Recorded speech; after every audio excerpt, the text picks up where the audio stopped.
In today's video, I'm going to teach you how to change all page colors in Canva.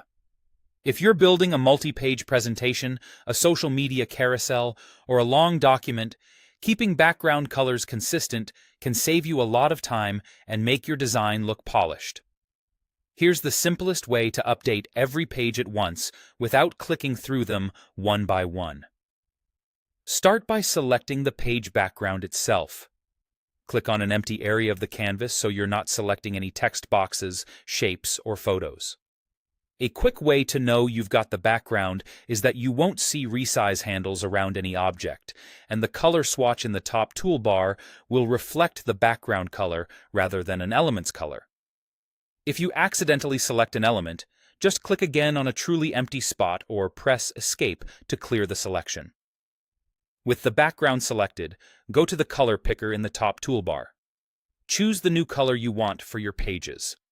You can pick from your document colors, brand colors, or recent colors, or use the full color spectrum to dial in a custom hue.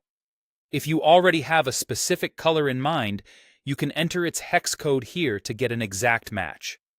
Take a second to preview the color on the current page and make sure it has enough contrast with your text and graphics. Now, look to the bottom of the color panel for an option labeled Apply to All Pages or Change All. Click that, and Canva will update the background color across every page in your design instantly. This is especially helpful for quickly switching themes or making your deck on brand with a single choice. A couple of notes to keep in mind.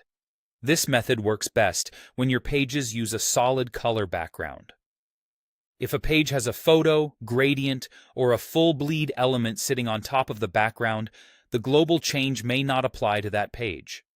Also, if you don't see the Apply to All Pages or Change All option, it could be due to the specific design type, a template structure, or your version of Canva.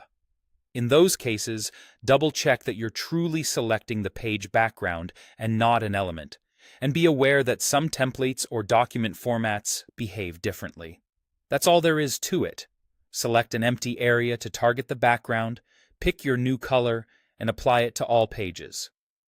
It's a quick, clean way to keep your entire project visually consistent and on brand.